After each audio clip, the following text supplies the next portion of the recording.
Hey, Ed here from 10,000 Foot View, and I've got another Google Ads quick tip for you today. Just before I jump in, a reminder to please like our content and subscribe to the channel. We post about Google Ads once every week. Okay, so today I am going to be talking about using Google Trends, specifically to figure out seasonality. And seasonality is important for a lot of advertisers because there may be peaks and troughs throughout the year. And you want to make sure that you are typically spending more ad dollars when there's more demand and fewer ad dollars when there's less demand. So that can help you for budgeting, and it can help you to decide when to run sales. And the most classic example is obviously Black Friday and Cyber Monday sales. But different industries are different. Obviously, retail, they're gonna tend to follow a pretty similar trend, except obviously beachwear and winter clothing are gonna be different.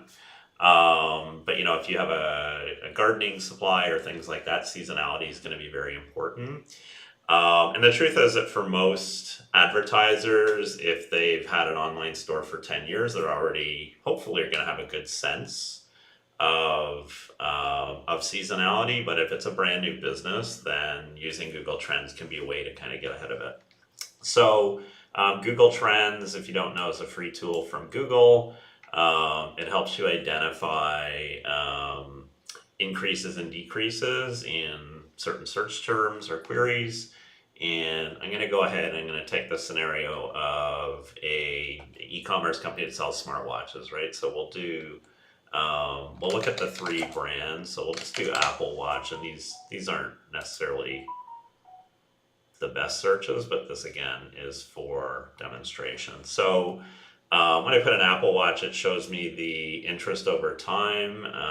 Note that the 100, these are not actual numbers. It's actually 100 is the highest demand in the search period, or the period of interest, and then 0 would be the lowest. So it doesn't mean there was 0 searches or 100 searches or 100 million searches. It's just the relative change from a scale of 0 to 100. So I'm going to change this to United States.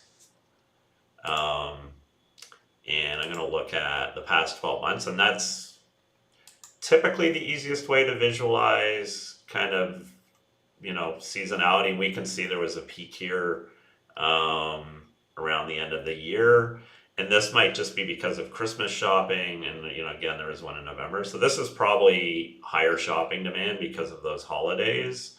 But the other demand spike you might see with this type of product is when they actually launch a new model, right? So every year they launch a new version, and there may be a spike in demand right around the launch date or even pre-sale. I can't see that here, and I'm not familiar with those dates, but I mean, that's where this tool should not be your only information for making these decisions. The other thing you get in here is you can break this down into regions, right? So if you only sell in California, you can get a report for California. Or if you want to get really precise, you can say, well, I sell to every state, but I want to know which states have more demand, and you may adjust your budget accordingly. The other thing you'll get is related topics. So you see kind of more specific searches related to this broader topic. And so in here, I mean, you can, obviously choose different countries. I think there's 150 countries support it now, so most are covered.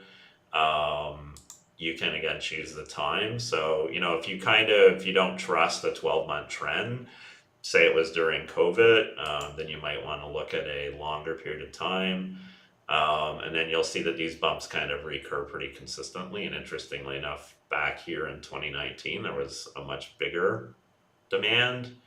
And then we're into COVID here. So this can be interesting. I mean, the challenge with this is going to be a little harder to see. And you can't average this. You could download it as a CSV, and then you could average it in a pivot table, I guess. So that would be a way, or average it in a graph. So that would be a way to do that. Then the other thing you can do, so let me just put this back to 12 months. You can choose categories. So I don't find this tool that useful, really. It could be useful, I guess, if you have products that fit into multiple categories and you're only interested in one. I can't think of one off the top of my head. And then the other thing you could do is choose different search types. So, video, Google Shopping, or what have you. So if you're in retail, then, Google Shopping might be more relevant. And you might find that the data set's a little bit different. And then the last thing is you can do comparisons. So we'll do Samsung Watch, and I'm not using proper names, right? Because it's the Galaxy Watch, and then we could do Google Watch, for example, and we'll probably find Apple is pretty dominant. It is. You see these other ones are pretty low, and that's kind of it. So again, this is pretty simplistic, but the idea is to at least broadly understand where the peak's going to be for your particular product or offer and where the low season is going to be. And that allows you, again, to focus on where you should be spending more dollars, where you should be running sales, and then maybe where you should be cutting your budget because there's lower demand. And that's it. So hopefully you found this video useful. That is it for today, and I will see you next time.